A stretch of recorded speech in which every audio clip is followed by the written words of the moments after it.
idea of the Messiah as embodiment of God is something that's foreign to Jewish religious philosophy going all the way back to the beginning. But wait a minute.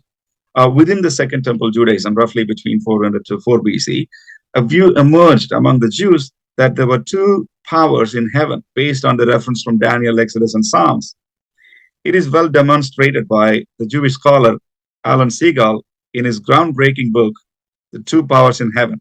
There's a Jewish historian named Alan Segal. He wrote a book called The Two Powers in Heaven. And what he talks about is there's this weird thing happening in the Hebrew Bible where there's almost like two Yahweh figures that they point to. So some verses, for instance, will say like Yahweh rained down fire from Yahweh.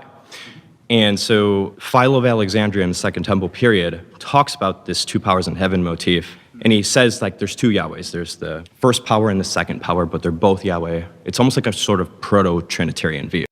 So the Israelites, they knew from the early on that there were two Yahwehs, one visible and one invisible. One is a spirit, another one is a human. Christians, they just believed that Jesus was the incarnation of that visible human-like Yahweh, thus he is divine. In the first century, such a belief was well within the Jewish orthodoxy to believe in the human-like Yahweh. It was only during the second century, as a reaction against the emerging Christianity, the two-power idea was banned as heresy by the Jews. Ben is incorrect in assuming or stating that the idea of the Messiah as a divine person, embodiment of God, is foreign to Jewish religious philosophy.